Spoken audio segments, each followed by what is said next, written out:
This is a special edition of Late Night Health. I'm Mark Allen. We're going to have some fun talking about a very serious subject, pancreatic cancer, and how it changed the life of our guest, Chris Joseph. Chris has written a book. It's called Life is a Ride. And Chris was diagnosed with stage 3 cancer of the pancreas. That had to have been like getting hit in the head with a brick. Indeed it was. Before I launch into that, can I ask you a quick question? I have people who I think will be listening to this podcast who may not know much about you, Mark. And so for those listeners, could you tell them what you do and about your book? I'm actually a household name, at least in my own head. I've been a broadcaster for over 40 years. I've interviewed over 30,000 people during that time, from financial to alternative health. And I recently wrote my own book. This is a book called Growing Old Sucks, but It Doesn't Have to. Have you read any of it yet? A little bit, not the whole thing, but yeah. Yeah, I love the title even. Thank you. And I wrote this with a friend of mine whose name is Servet Hassan. Servet is a writer and a very funny person. As I've had to say, she is not my wife. My wife is Carol. And Carol and I produce a live Facebook show every Tuesday at 5 o'clock, and it's called Growing Old Sucks Cooks Your Dinner. And it's for people who don't like to cook and who don't know how to cook, but they love to eat. And a lot of people, frankly, your age, not my age, but your age, Chris, what they do is they eat a lot of TV dinners. They do a lot of takeout. And with COVID, they still are eating, fast food, takeout. And I'm encouraging people of all ages to cook, because it's not only relaxing and fun, but it's really healthy that way. So there's some information about me. Okay. Perfect. Thank you. You're welcome. And of course, this video will be on my website at latenighthealth.com, as well as hopefully Chris's. And we'll do link backs on each other's website. Okay. Getting hit in the head with a brick. What happened? In October of 2016, so almost 4 years ago, I thought I was going in for a routine exam, and it turned into a calamity when I was told by the radiologist that I had a mass in my pancreas. And I thought I had a stomach virus.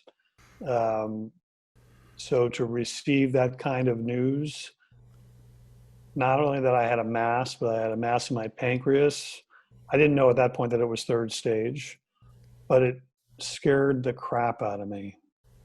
And if I could put 20 exclamation points after what I just said, that's how much it scared me. Yeah, it was devastating news, devastating. When you made it to your car, did you call anybody or wait till you got home? No, the first call was to my girlfriend, and I burst into tears. And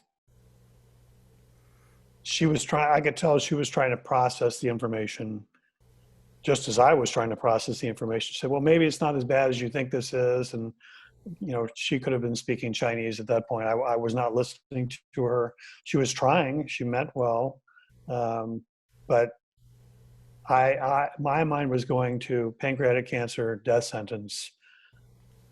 After Susie and I hung up, I called my ex-wife, who was in Australia on vacation. I had to FaceTime with her because of the way the calling system was. She saw me burst into tears. She thought something was wrong with the kids. I had teenage kids, and I was taking care of them. And so I quickly explained to her what was going on. And then I pulled up to my house. This is Halloween day in 2016. I pulled up to my house, and I had to tell my kids. And that was that.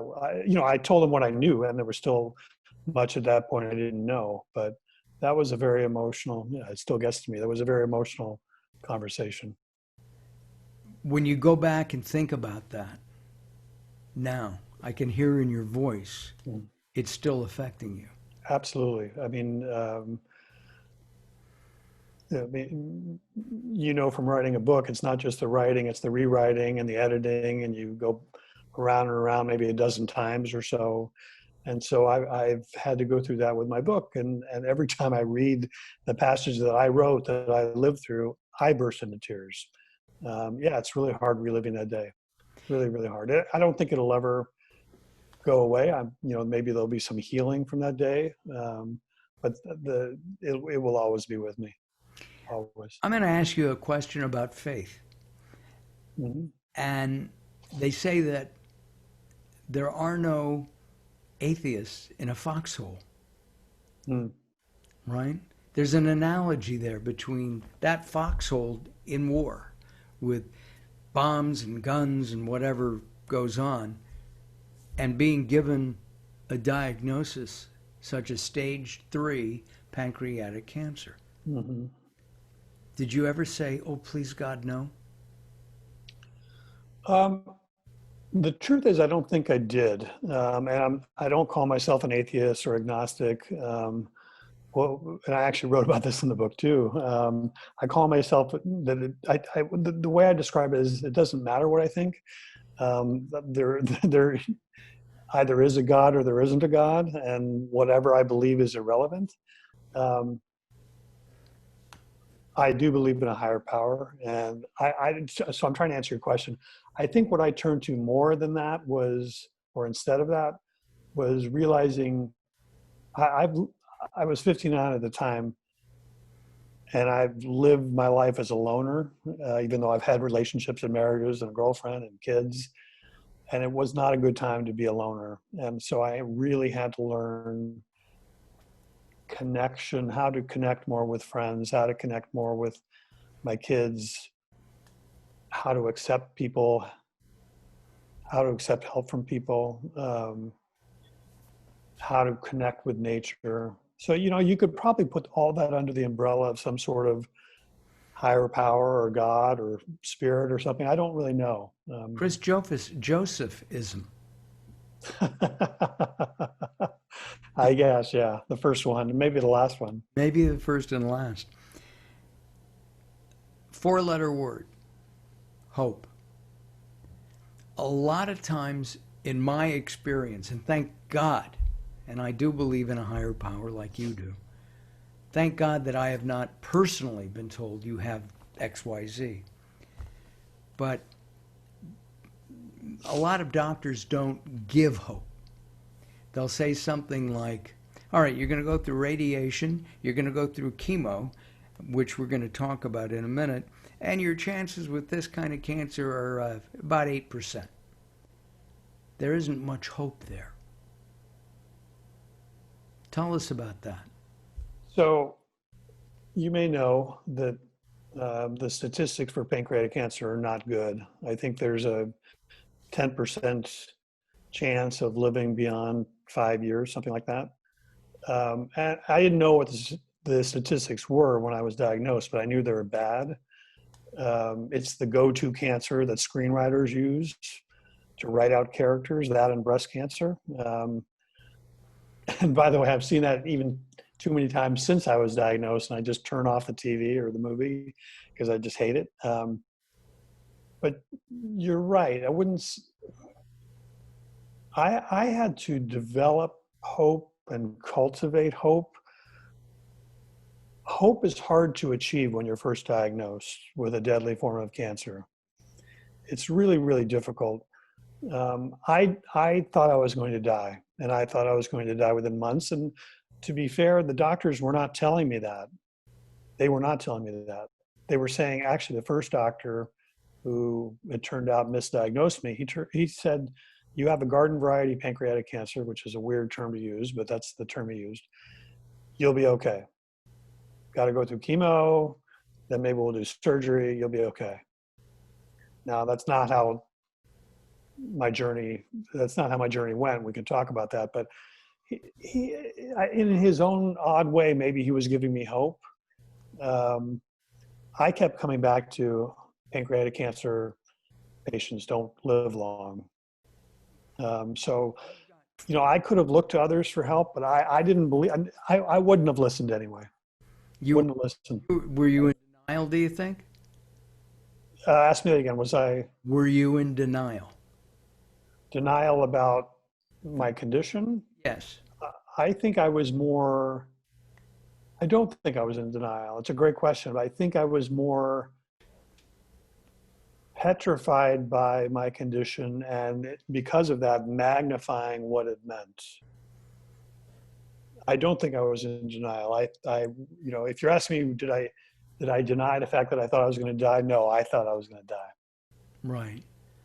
It seems to me that you're reaching 4 years, and I'm assuming that you're going to go in for your testing. I hope you do that on a regular basis. Mm-hmm. But you also got very sick with radiation and chemo. Just chemo. So without getting too detailed, the location of my tumor in the pancreas was such that surgery was not an option and radiation was not an option. So the only option they gave me back in November of 2016 was chemo. And I was at a point of such tremendous fear that it was, when a doctor comes in and says, you need to do this, it's like being in the military, right? You snap to attention and you do it. And I didn't question it. Okay, doctor says I have to do this, I'm going to do this. I forgot what your question was, but I did too. No,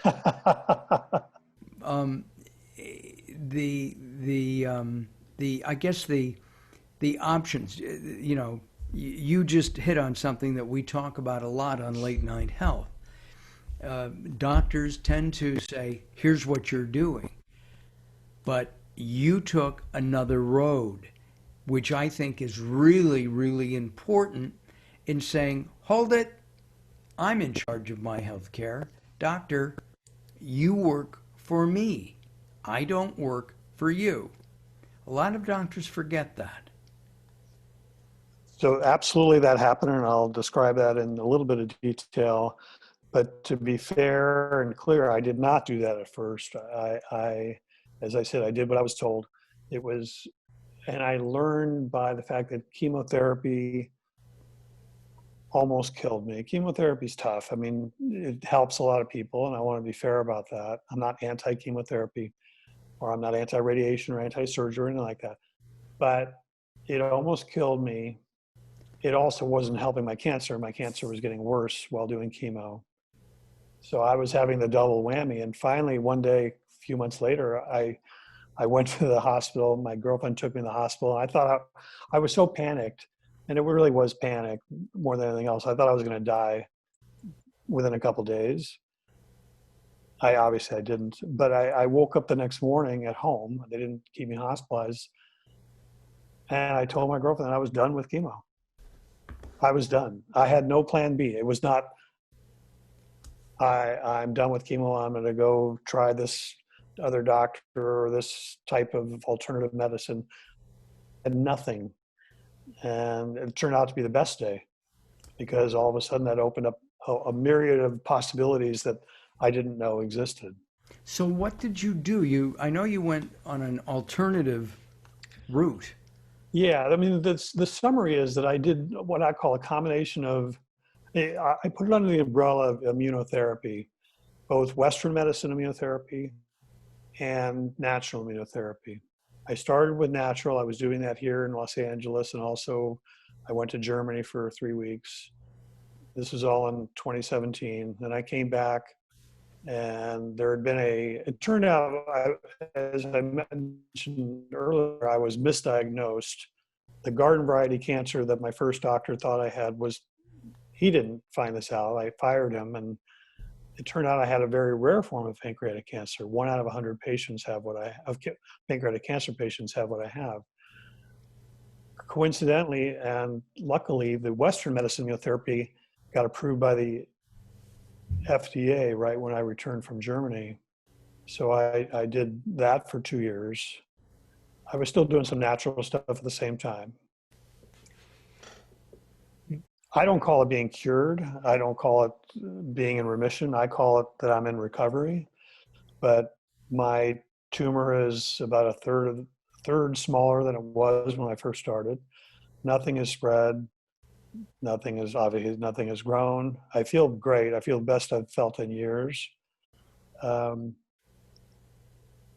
but to go back to what you said a few minutes ago, it was taking charge of my health. It was taking charge. It was, I'm not going to do this. I'm going to try this, or I'm open to trying other things. And what you said was spot on. They work for me. I don't work for them. Right. Would that message, do you think, of life as a ride? Is that one of the messages that people need to take charge of their health care? I think so. I've been careful about trying not to preach and saying to people, you need to do this or you need to do that, because I think there's a lot of paths to health, and I found one. So I mean, like I said, I saw people doing chemo for pancreatic cancer, and it was helping them. So I am trying to stay away from preaching and from saying you need to do this, you need to do that. What I feel it's my responsibility is to do two things. It's to tell my story and to say, this worked for me. And two, and what I've learned about this because people have heard about my story now for the last 3 years. And I get calls and emails from other pancreatic cancer patients. And I realized what they wanted is hope. Life is a ride. I mean, we all have this ride. Somebody told me recently that we also come with an expiration date. It's stamped on our forehead. We just can't read it. And was there any time during your treatment when you said, it's time to go? Bye kids, bye girlfriend, bye ex-wife, bye friends. I just want out. I had suicidal thoughts many times. Yes. I used to be ashamed of admitting that, and I'm not anymore. It was frequent. I mean, I never got to the point of getting a weapon or thinking how I would do it or anything like that. But yeah, I thought I was done. I thought I was checking out, and I was tired of living in fear. I never really had too much pain from this, which was fortunate, but I was tired of the stress and the fear and the prospects of dying a slow, painful death, or a quick, painful death for that matter. And I guess leaving your kids behind, that's got to have been foremost on your mind.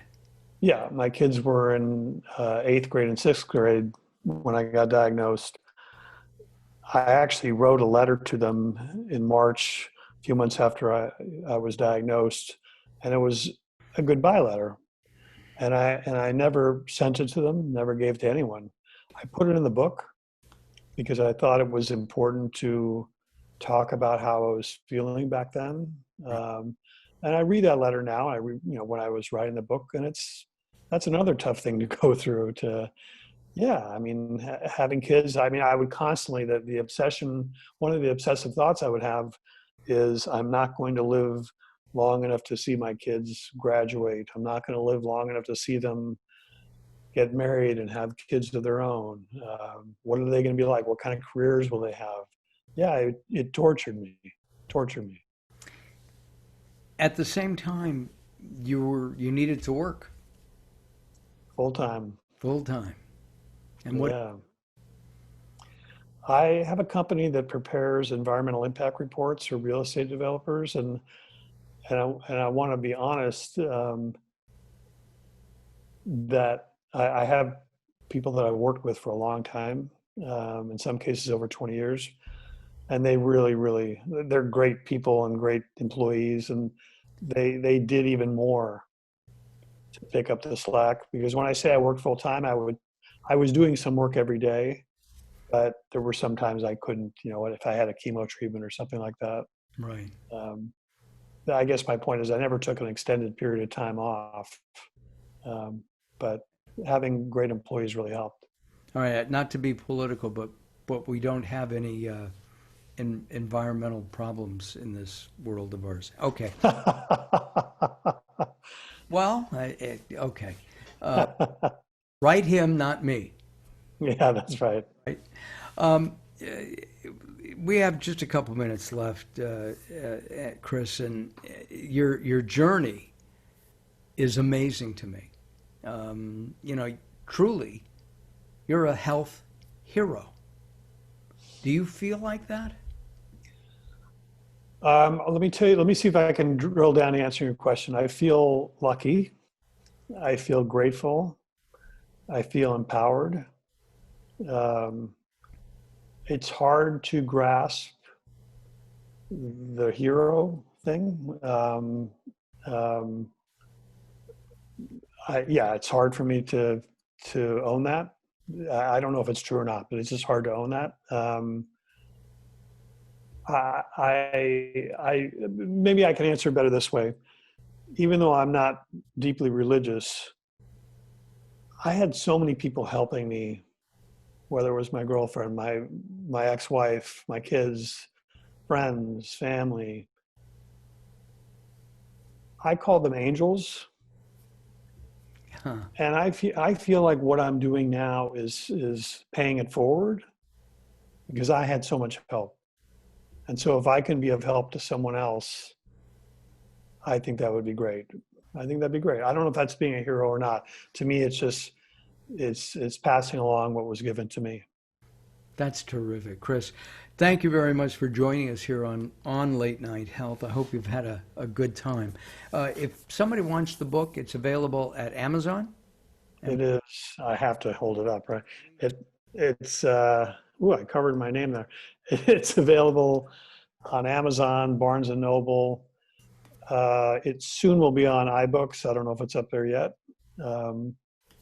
People can find me on Facebook. I don't have a website yet, but if you Google pancreatic cancer in my name, you'll find me.